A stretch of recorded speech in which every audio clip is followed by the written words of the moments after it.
Tuhan ya. Terima kasih untuk suatu kesempatan yang diberikan kepada saya untuk menyampaikan firman Tuhan di hari ini. Nah, jemaat yang dikasihi Tuhan, saya sangat yakin, seyakin-yakinnya bahwa kita semua yang hadir pada saat ini sangat menyukai atau setuju dengan yang namanya kemerdekaan. Amin. Dan saya rasa tidak ada satu manusia pun di dunia ini yang menyukai yang namanya perbudakan. Karena itu kita tahu bahwa di dalam konstitusi kita, di dalam pembukaan Undang-Undang Dasar 1945, di situ dengan jelas bangsa kita telah menyatakan sebuah sikap yang sangat tegas, di mana kita menentang yang namanya perbudakan dan sepakat bahwa yang namanya penjajahan dalam bentuk apapun itu harus dihapuskan karena tidak manusiawi dan tidak adil. Artinya apa? Semua manusia setuju menyukai yang namanya kemerdekaan dan kita semua bergembira kalau kita merasakan kemerdekaan. Nah, kita semua tentu tahu bahwa bangsa kita pernah dijajah cukup lama, baik oleh Jepang maupun oleh bangsa-bangsa Eropa, tetapi itu adalah masa lalu kita dan sekarang kita telah hidup dalam kemerdekaan. Dan tentunya kita sungguh sangat menikmati kemerdekaan yang telah kita raih, tentunya dengan perjuangan yang cukup berat dan panjang. Tapi yang menjadi masalahnya adalah kemerdekaan itu tidak selalu berbicara ketika kita bisa terbebas dari tekanan orang lain. Kemerdekaan itu tidak selalu berbicara ketika kita bisa terbebas dari tekanan dari luar kita. Tetapi salah satu kemerdekaan terbesar adalah ketika kita bisa unggul dari versi lama kita. Ada seorang filsuf namanya Plato, dia pernah mengatakan begini, kemenangan yang pertama dan terbesar adalah kalau kita bisa menang atas diri kita sendiri. Kalau kita bisa menang atas diri kita sendiri, itu adalah salah satu kemerdekaan terbesar kita. Karena sesungguhnya salah satu musuh yang sulit untuk ditaklukkan adalah diri kita sendiri yang kerap kali tergoda untuk kembali kepada manusia lama kita, yang kerap kali tergoda untuk kembali ke dalam hubungan dosa yang sesungguhnya sudah kita tinggalkan jauh-jauh. Tapi kadang godaan itu kerap kali muncul untuk menyapa kita, mengulurkan tangannya, dan bahkan menarik kita kembali ke sana. Itulah sebabnya Rasul Paulus menghendaki supaya setiap jemaat yang dia layani berhasil menang atas dirinya sendiri, berhasil menang atas godaan dosa dan menang atas godaan manusia lamanya. Dan kalau ini bisa terjadi, barulah seseorang itu benar-benar mengalami yang namanya kemerdekaan. Nah, tema yang diberikan oleh gereja bagi kita pada saat pagi hari ini adalah kemerdekaan yang memerdekakan, dan melalui tema ini kita diajak untuk melihat dalam kitab suci seperti apakah kemerdekaan yang sesungguhnya itu. Karena apa? Apa artinya kita unggul dalam akademik? Apa artinya kita unggul dalam pekerjaan kita? Diberkati secara finansial dengan berkat yang berlimpah-limpah, segalanya tercukupi, tetapi kita masih dibelenggu oleh dosa. Itulah sebabnya mari kita buka Efesus pasal yang keempat ayat 20 sampai ayat 24. Efesus pasal 4 ayat 20 sampai 24. Tetapi kamu bukan demikian. Kamu telah belajar mengenal Kristus. Karena kamu telah mendengar tentang Dia dan menerima pengajaran di dalam Dia menurut kebenaran yang nyata dalam Yesus, yaitu bahwa kamu berhubung dengan kehidupan kamu yang dahulu harus menanggalkan manusia lama yang menemui kebinasaannya oleh hawa nafsunya yang menyesatkan, supaya kamu dibaharui dalam roh dan pikiran dan mengenakan manusia baru yang telah diciptakan menurut kehendak Allah di dalam kebenaran dan kekudusan yang sesungguhnya. Nah, jemaat yang dikasihi Tuhan, Rasul Paulus itu punya satu kebiasaan ketika ketika dia menulis suratnya. Kalau Bapak Ibu Saudara membaca surat-surat Rasul Paulus, Bapak Ibu Saudara akan menemukan satu pola yang biasa dia lakukan ketika dia menulis suratnya. Biasanya dia akan mulai dengan doktrin, ajaran tentang misalnya keselamatan, ajaran tentang anugerah, pengampunan, dan lain sebagainya. Dia akan mulai dari itu. Dan setelah itu dia akan masuk ke dalam langkah-langkah praktis. Kalau seseorang itu sudah diselamatkan, kalau orang itu sudah dibaharui, apa yang harus dilakukan selanjutnya di dalam hidupnya? Dan inilah yang Rasul Paulus mau tekankan di dalam pasal 4 ini. Itulah sebabnya di pasal 4 ayat yang pertama, dia menasihati orang Efesus untuk hidup sesuai dengan panggilan. Kalau memang kita sudah dipanggil untuk menjadi orang-orang kudusnya, maka kita harus hidup sesuai dengan panggilan itu. Nah, saudara, ini penting untuk Paulus sampaikan kepada jemaat Efesus. Mengapa? Karena jemaat Efesus ini, sekalipun mereka sudah hidup di dalam Kristus, ada godaan-godaan yang kerap kali muncul untuk mengajak mereka kembali ke dalam dosa. Ada godaan-godaan untuk mau mengajak mereka kembali kepada manusia alam. Kalau kita membaca di dalam Kisah Para Rasul pasal 19 ayat 18 dan 19 dan seterusnya, di situ ditulis bahwa orang-orang percaya Efesus itu menyerahkan kitab sihir-sihir mereka. Artinya apa? Meskipun orang-orang Efesus ini sudah menyandang status sebagai orang percaya, mereka juga masih percaya dengan yang namanya okultisme dan terlibat di dalamnya. Lalu dalam konteks itu, di dalam Kisah Para Rasul, mereka menyerahkan kitab-kitab itu lalu dibakar. Belum lagi kalau saudara melihat latar belakang kota Efesus, bisa dilanjutkan. Kota Efesus itu sekarang ini Turki, ya, itu dikenal sebagai pusat penyembahan Dewi Artemis. Dewi inilah yang disembah oleh orang Efesus, bahkan oleh orang-orang di Mediterania pada kala itu.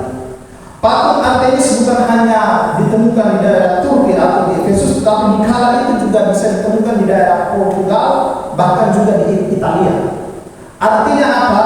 Ini dewi yang cukup populer di kala itu. Nah, Dewi Artemis ini adalah dewi kesuburan, dewi cinta atau dewi keperawanan. Menurut mitologi orang Yunani, dewi ini adalah anak dari seorang dewa yang namanya Dewa Zeus, dan ini adalah kembarannya Dewa Apollos. Suatu ketika Dewi Artemis ini dia ulang tahun dan dia meminta kepada ayahnya, "Papa, saya hari ini ulang tahun dan saya minta hadiah." Hadiahnya apa? Hadiahnya adalah keperawanan abadi. Dan itulah yang dia minta menurut mitologi Yunani.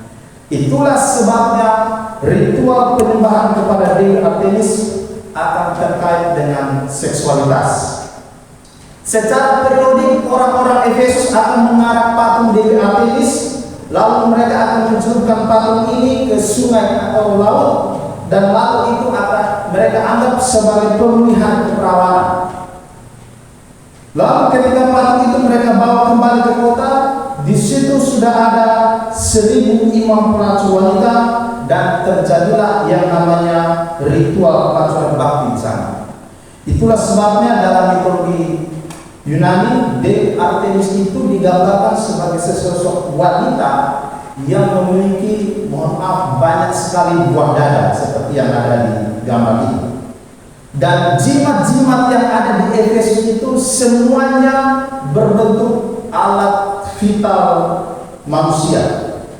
Dan ini juga saya pernah melihat hal-hal semacam ini, ya, dulu waktu tahun 2013 atau 2015 saya pernah pelayanan di lereng laut. Ada satu candi di sana namanya Candi Cetro, ya, kalau nggak salah.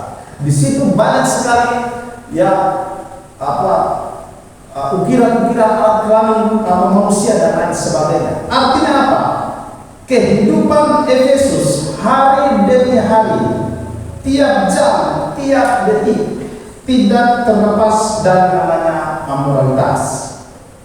Itulah sebabnya ada seorang penyair Yunani namanya Heraklitus. Dia mengatakan bahwa tidak ada yang bisa hidup di Efesus tanpa menangisi percaturan di dalamnya.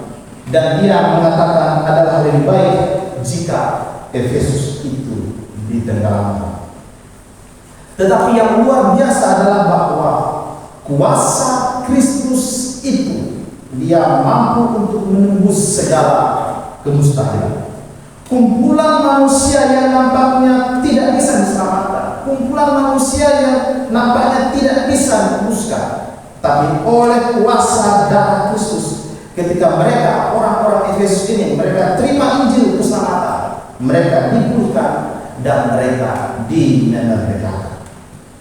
Setelah mereka dipulihkan dan dimerdekakan, Paulus kemudian meminta mereka supaya mereka jangan kembali lagi kepada manusia lama mereka dan hidup berkemenangan sebagai orang-orang yang sudah benar-benar menikah. Ingat saudara, setiap hari itu adalah pertempuran. Kita percaya bahwa Tuhan itu bekerja. Amin. Kita percaya bahwa Tuhan itu bekerja. Tapi satu hal yang harus kita ingat bahwa iblis itu juga dia aktif bekerja. Dia selalu bekerja, dia mencari celah, dia mencari waktu di mana kita bisa dikembangkan, di mana kita bisa dibelenggu, di mana kita bisa dibawa masuk kembali kepada kehidupan lama kita. Dan kalau itu berhasil dilakukan, dia akan mengintervensi kita supaya kita hidup di dalam beban, hidup di dalam rasa bersalah dan lain sebagainya. Dan Rasul Paulus mau supaya jemaat Efesus tidak mengalami semuanya. Lalu bagaimana caranya agar kita bisa hidup merdeka atas godaan-godaan dosa? Yang pertama, ingat pribadi Kristus. Mari kita buka ayat 20 sampai ayat 21. Ayat 20 sampai ayat 21 di situ dia katakan begini, tetapi kamu bukan demikian. Bisa dilanjut? Ya. Tetapi kamu bukan demikian. Kamu telah belajar mengenal Kristus, karena kamu telah mendengar tentang Dia dan menerima pengajaran di dalam Dia menurut kebenaran yang nyata dari Yesus. Kalau saudara memperhatikan di sini ada beberapa kata yang saya cetak tebal di sini ya. Di dalam Yesus dan kata di dalam Dia itu diulang-ulang di dalam dua ayat ini. Nah, sebetulnya di dalam kebiasaan penulis orang perjanjian baru, kata belajar itu biasanya akan diikuti dengan kata benda mati, seperti misalkan buku, ilmu, doktrin dan lain sebagainya. Tetapi kalau kita memperhatikan ini, memang dikatakan begitu, tapi menurut teks asli sama sekali tidak ada kata tentang di sini, tidak ada kata mengenal. Langsung seperti ini, kamu telah mempelajari Kristus, kamu mendengar Dia, kamu telah mempelajari Kristus, kamu mengenal Dia. Nah, masalahnya adalah ketika jemaat Efesus ini terbentuk, Yesus itu sudah naik ke surga. Jadi yang ditekankan oleh Paulus di sini adalah bukan hanya pengajaran doktrinal yang mereka sudah terima dari Paulus, tetapi pengalaman keselamatan yang sudah pernah mereka rasakan ketika mereka terima Kristus. Ingat Kristus, ketika godaan dosa mulai menggigit depan pintu, ingat pengalamanmu bagaimana ketika kamu diselamatkan oleh Kristus. Ingat bagaimana Kristus telah menyelamatkan dirimu. Ingat bagaimana pada saat kamu lahir baru, jangan pernah lupa wajah Kristus ketika kamu diselamatkan. Kira-kira seperti ini maksud Paulus. Dan inilah yang Paulus mau tekankan bagi jemaat di Efesus. Ketika kamu tergoda untuk melakukan dosa, ingatlah Kristus. Ingatlah kembali bagaimana ketika pengalamanmu pertama kali diselamatkan oleh Tuhan. Nah, ini penting sekali untuk Paulus sampaikan, karena dengan mengingat Kristus dan karya-karyanya, baik ketika dia hidup, dia mati, dia bangkit, dia naik ke surga, semuanya itu bermanfaat, semuanya itu bertujuan bisa mencegah kita untuk berbuat dosa. ketika kita kembali mengingat pengorbanannya di atas kayu salib, ketika kita mulai kembali merenungkan kembali pengorbanan Kristus di atas kayu salib, masa kita mau meluruskan keinginan kita untuk berbuat dosa. Nah, saudara, bulan Desember nanti kita akan kembali memperingati hari Natal, hari kelahiran Kristus. Tapi ingat, kelahiran Kristus harus sepaket dengan kematiannya. Karena dia lahir, dia hidup, dan puncaknya adalah ketika dia mati di atas kayu salib untuk menebus kita, orang-orang berdosa. Saudara, kalau melihat Kristus disalib, ya, atau patung salib atau di gambar-gambar itu mungkin ya sepertinya ya biasa saja, hanya sekedar gambar patung, gambar kayu dan ada orang tergantung di situ. Mungkin ya sudah biasa kita melihat itu sejak kita kecil. Tapi tahukah saudara bahwa salib itu adalah hukuman paling mematikan dengan cara lama. Hukuman salib ini untuk pertama kalinya ditemukan di Persia. Orang mulai memikirkan cara untuk mengeksekusi seseorang tanpa mayatnya itu menyentuh tanah, karena mereka menganggap bahwa kalau ada mayat menyentuh tanah itu mencemari dewa bumi mereka. Akhirnya mereka menemukanlah hukuman salib. Ketika Yunani mulai mengekspansi di Timur Tengah, hukuman ini kemudian dibawa ke Eropa, dan ketika Yunani digeser oleh Romawi semakin menyempurnakan hukuman ini. Dan kita ingat ketika Yesus sewaktu dia berada di Taman Getsemani, dia ditangkap, dia diadili, tapi dia juga dicambuk. Ada yang mengatakan bahwa Yesus itu dicambuk 39 kali, karena itu adalah tradisi orang Yahudi. Mencambuk itu harus 39 kali, 40 kurang 1. Tapi ada juga yang mengatakan bahwa lebih daripada 39 kali, karena ada anggapan bahwa orang Romawi belum tentu mau ikut tradisi atau budaya Yahudi dalam mencambuk. Dan cambuknya itu, saudara, ujungnya itu memakai bedah logam atau tulang binatang yang sangat tajam, sehingga ketika orang disesat atau dicambuk minimal 39 kali, sudah pasti punggungnya tercambuk-cambuk. Dan ingat, Yesus kemudian ditangkap dan dia dikenakan hukuman disalib. Tetapi salib tidak sesederhana seperti yang kita lihat. Orang yang disalib itu, dia harus memikul sebuah kayu melintang namanya patibuli. Itu lebarnya sekitar 1,5 meter kurang lebih, dan beratnya itu sekitar 50 kilo. Jadi yang Yesus pikul itu salib itu bukan salib langsung, tapi itu hanya palangnya bumi, karena kayu lurus dia ada di Bukit Golgota. Bahkan Yesus harus diangkat di kota dengan luka di punggung, dan dia harus memikul patibuli itu. Kemudian setiba Yesus tiba di puncak bukit, Yesus harus mendorong, karena itu adalah tradisi orang Romawi, harus mendorong sang tersangka itu, dan punggungnya menyentuh tanah. Bayangkan kalau ada luka menganga di punggungnya, dan itu harus bergesekan dengan keriput-keriput dan bubu-bubu yang ada di tanah. Itu pasti akan menyebabkan kesakitan yang luar biasa. Lalu saudara, orang yang disalib itu tangannya harus diarahkan ya 60 atau 70 derajat, dan kemudian dipaku dengan paku yang panjang sepanjang 18 cm, dan yang dipaku itu adalah nadi, bukan telapak tangan. Karena menurut orang Romawi, kalau yang disalib itu adalah telapak tangan, itu pasti akan sangat sulit untuk menopang massa berat badan tersangka.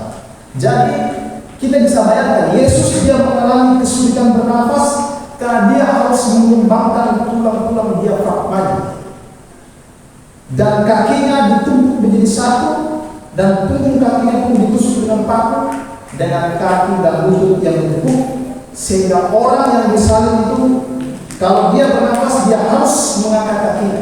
Tetapi ketika dia mengangkat kakinya akan terkoyak oleh paku. Dan biasanya orang yang disalib itu dia akan mati karena kehabisan darah, gagal jantung, sesak nafas, dan gagal organ tubuh lainnya. Saudara, seharusnya kita yang ada di sana. Tetapi Yesus mau datang untuk menanggung semua itu, dan itulah yang Paulus katakan, ketika kamu tergoda untuk melakukan dosa, ketika kamu tergoda untuk kembali kepada manusia lama, ingatlah pribadi Kristus.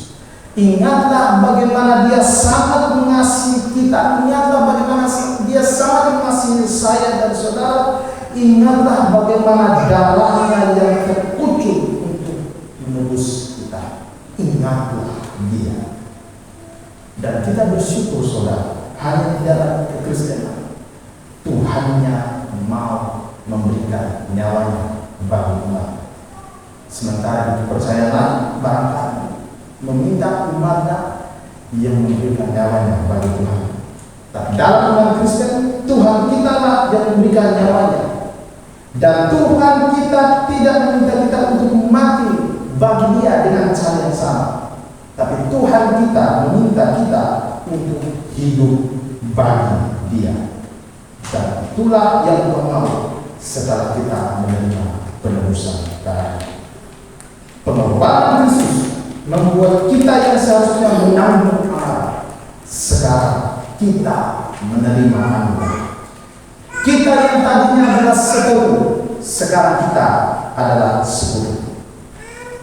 Nah, ketika kita tergoda untuk melakukan pelanggaran, ketika kita tergoda untuk melakukan nafsu, dosa, dan lain, ingatlah bagaimana Kristus sudah menebus kita. Ingatlah pribadinya. Bapak Ibu Saudara, tahun 1963, Presiden pertama kita Bung Karno, dia pernah diundang di sebuah acara Natal di Jakarta, dan dia diminta untuk memberikan sambutan. Bung Karno naik ke mimbar dan dia melihat ada spanduk di depan dia bertuliskan Yesus Gembala yang baik. Melihat itu Bung Karno bilang begini, tulisan di depan saya mengatakan Yesus Gembala yang baik. Saya tidak setuju. Bung Karno bilang begini. Ketika Bung Karno bilang saya tidak setuju, waduh, itu semua hadirin itu kaget. Ini mau marah tapi ini presiden, ini mau lapor polisi dan belum ada pasal penistaan agama dan lain sebagainya. Mereka hanya terdiam, mau berbuat lagi. Tapi menariknya Bung Karno melanjutkan, yang benar begini, Yesus adalah gembala terbaik. Wah, semua orang tepuk tangan, semua orang bersuka-cita, semua orang bersorak. Tapi Bung Karno belum selesai. Bung Karno melanjutkan, kalau Yesus adalah gembala terbaik bagimu, sudahkah kamu menjadi domba-domba yang terbaik bagi Dia?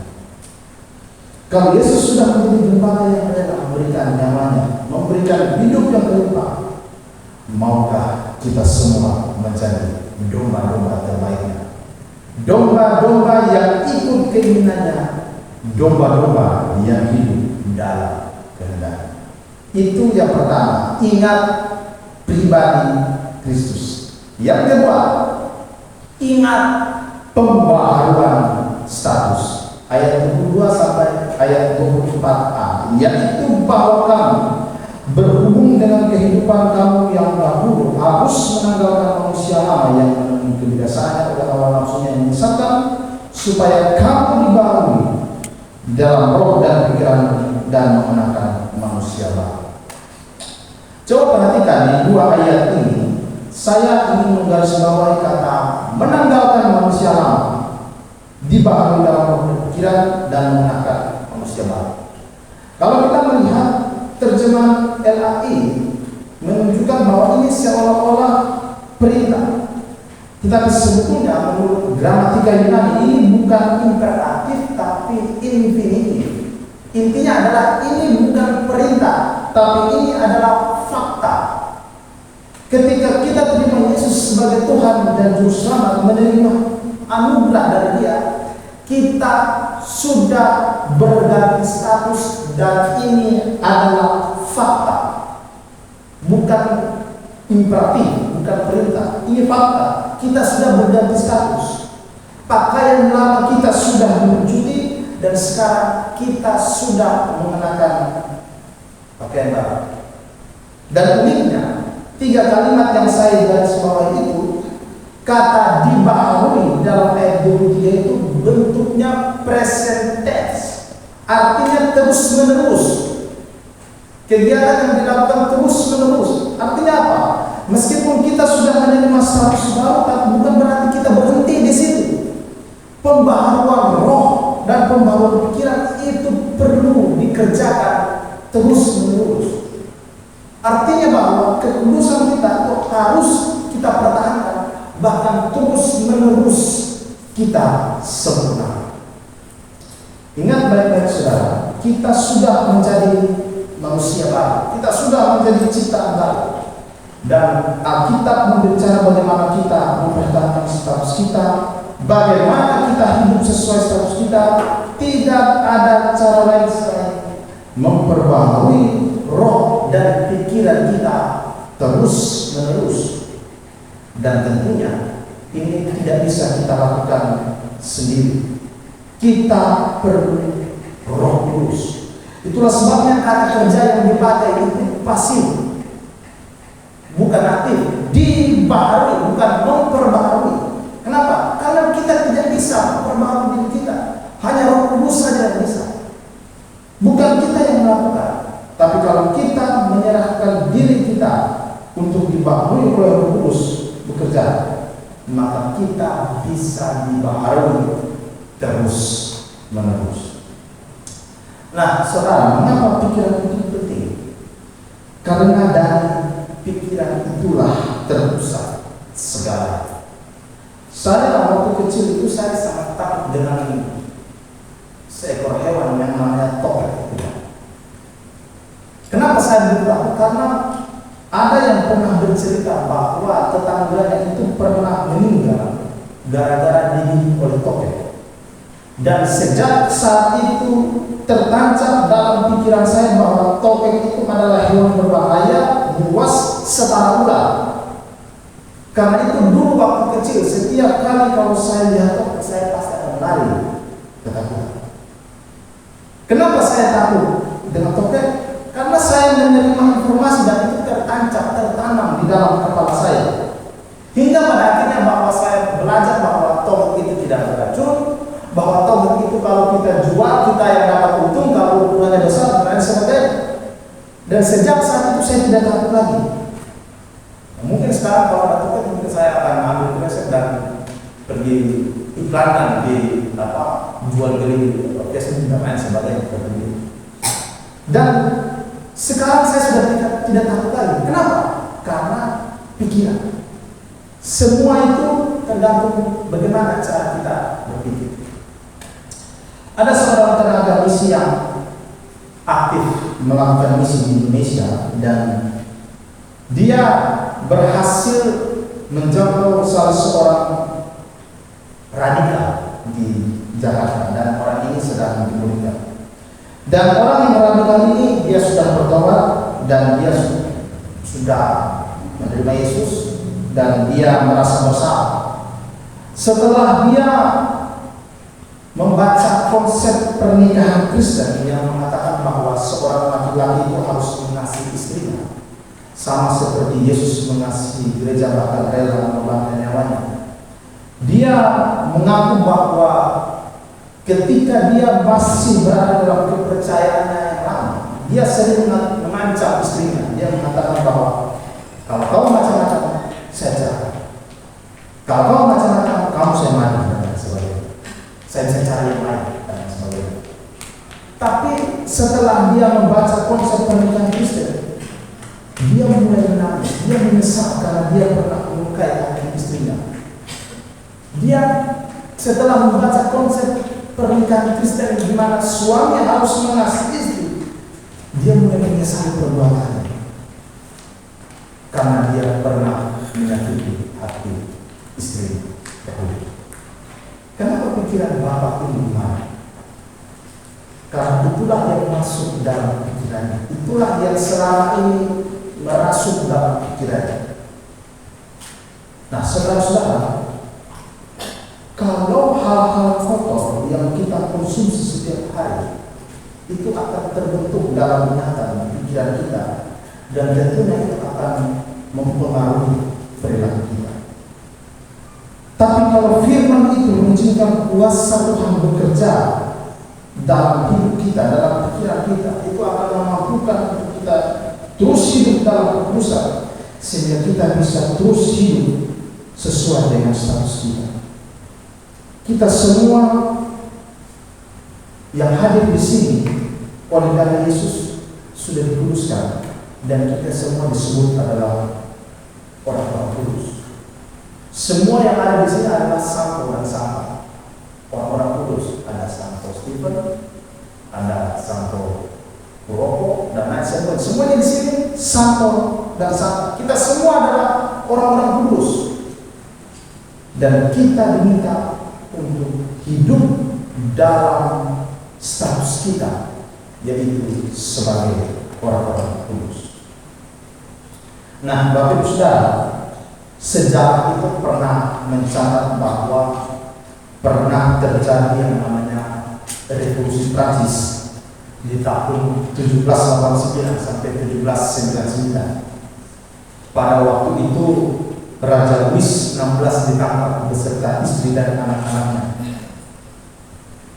Dan kemudian ada salah satu anaknya, yaitu Louis XVII. Itu dia dimasukkan dalam penjara yang terpisah, dan dia dipisahkan sendiri dari Raja Louis XVI. Dan Louis XVII kecil ini, dia diajari ngomong kotor oleh para revolusionis ini. Louis XVII ini diajari hal-hal yang kotor, diajari hal-hal yang cabul. Supaya apa? Supaya itu merusak moralitas Louis XVII ini, dan itu akan menyebabkan martabat kerajaan menjadi hancur. Kala itu Louis XVII masih berumur 10 tahun. Tapi ketika para revolusionis ini berusaha untuk merusak karakter atau pikiran dari Louis XVII ini dengan hal kotor, semakin lama mereka berusaha tidak berhasil. Lalu mereka bertanya kepada Louis XVII, kenapa kamu tidak mau seperti kami? Kenapa kamu tidak mau terpengaruh, tidak bisa terpengaruh dengan hal-hal yang kami tawarkan kepada? Louis XVII menjawab, saya ini anak seorang raja. Tidaklah patut bagi saya untuk berbuat hal seperti itu. Saya dan saudara, kita semua adalah anak raja. Kita semua adalah anak Bapa kita di surga. Pantaskah kita hidup dalam hawa nafsu? Pantaskah kita hidup dalam percambulan? Pantaskah kita hidup dalam kebohongan? Pantaskah kita hidup dalam segala macam dosa? Hari ini Rasul Paulus mengingatkan kita supaya kita bisa menang atas godaan dosa dan benar-benar mengulangi kemerdekaan. Bukan hanya kita ingat pribadi Kristus, tapi juga kita harus ingat pembaharuan status kita. Yang ketiga, yang terakhir, ingat panggilan kudus. Ayat 24 bagian B, yang telah diciptakan menurut kehendak Allah di dalam kebenaran dan kekudusan yang sesungguhnya. Saudara perhatikan di ayat ini, kata kekudusan itu disedarkan dengan kebenaran. Artinya hidup benar dan hidup kudus itu bagaikan dua sisi mata uang yang tidak bisa dapat memisahkan satu sama lainnya. Dan ini adalah kehendak Allah, disebut dikatakan kehendak Allah. Dan menurut teks aslinya ini adalah likeness to God, keserupaan dengan Tuhan. Dan menariknya saudara, di ayat ini biasanya penulis perjanjian baru itu memakai kata hagios untuk menjelaskan kekudusan. Tetapi di ayat ini dia bukan pakai kata hagios, tetapi pakai kata hosiotes. Nah, ada beberapa perbedaan antara hagios dan hosiotes. Hagios itu seperti sebuah barang yang dikhususkan untuk kultus penyembahan. Jadi saya dan saudara, kita sebagai umat-umat, kita sudah ditebus dan sekarang kita dikhususkan untuk Tuhan, untuk kepentingan Tuhan. Itu kalau dia pakai hagios. Tapi kalau di sini dia pakai hosiotes, ini terkait dengan kesalehan moral berlaku. Jadi Paulus secara tidak langsung mengatakan bahwa hiduplah dengan moral yang baik, dengan cara hidup yang berkenan, memiliki kesaksian hidup yang baik, karena itu adalah kehendak Tuhan. Nah, saudara, sedang zaman perjanjian lama ketika umat Israel keluar dari Mesir dan diangkat menjadi umat Tuhan, Tuhan sudah menghendaki bahwa umat Israel itu harus menjadi bangsa yang kudus. Kalau kita membaca di dalam Keluaran pasal 19 yang kita biasa kenal dengan istilah perjanjian Sinai, di ayat yang ke-6 Israel itu ditabiskan menjadi bangsa yang kudus, imamat yang rajani. Ingat, bangsa yang kudus yang perilakunya tidak boleh sama dengan bangsa-bangsa lain. Nah, saudara, kala itu agama Kanaan cukup mendominasi di Timur Tengah. Agama Kanaan itu punya dewa utama namanya Baal. Baal itu punya istri namanya Asyera atau Asitoret, dan Asitoret ini mirip dengan Artemis yang tadi, dewi kesuburan, di mana ritual penyembahannya adalah dengan seksualitas yang mengerikan dan beracun banget. Sayangnya orang Israel bukan menjadi saksi bagi bangsa-bangsa Kanaan itu, justru mereka malah terkontaminasi dengan mereka, dan akhirnya bangsa Israel harus dibuang. Israel utara Asyur, Israel selatan ke Babel. Israel pada kala itu gagal menjadi bangsa yang kudus. Hingga pada akhirnya kita semua gereja diangkat menjadi bangsa yang kudus, imamat yang rajani. 1 Petrus pasal 2 ayat yang ke-9, di situ dikatakan, tetapi kamulah bangsa yang terpilih, imamat yang rajani, bangsa yang kudus, umat kepunyaan Allah sendiri. Di pasal sebelumnya, di pasal 1, Petrus sudah berkata, kuduslah kamu sebab Allah itu kudus. Jadi saudara, meskipun secara posisi kita sudah disebut sebagai orang kudus, tetapi secara pengalaman kita harus tetap hidup di dalam kekudusan secara terus-menerus. Biasanya orang bertanya, mengapa saya ini harus hidup dalam kekudusan? Yang penting kan saya tidak merugikan orang lain.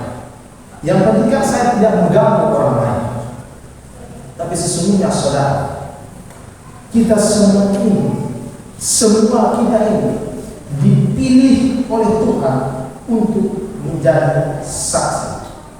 Setiap orang Kristen itu adalah saksi, dan kita harus memikirkan ini baik-baik, camkan ini baik-baik. Kita semua adalah saksi, baik itu melalui berita Injil maupun melalui kesaksian hidup. Bayangkan kalau ketika kita hidup dalam kecemaran, tentunya itu akan merusak kesaksian. Tapi kalau kita hidup dalam kekudusan di dalam Tuhan dan orang-orang melihat itu, disitulah kita menjadi saksi yang penting, dan kita bisa melihat wujud-wujud kekudusan yang Paulus minta di ayat-ayat sebelumnya. Kalau kita membaca di ayat 25-29, itu masalah perkataan. Paulus minta supaya perkataan kotor, kebohongan, dan sejenisnya dibuang. Sekarang saya ini cukup sedih, cukup heran juga. Karena apa? Kalau saya lihat YouTube dan podcast itu hewan berkaki 4 yang namanya anjing itu sering keluar.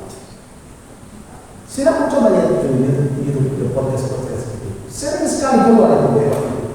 Bahkan kalau mohon maaf, kadang-kadang kalau duduk dengan pemuda bahkan pemuda gereja sekalipun, kalau ada temannya datang, temannya ini manggil pemuda ini tidak pakai namanya, tapi dengan nama binatang berpakai 4 tadi. Dan ketika memanggil temannya itu dengan nama itu, wah, seperti tidak ada beban, seperti hal biasa, seperti hal yang wajar saja. Saudara, kalau ada motor lewat dan lipat genangan, saudara, apa yang keluar dari mulut kita?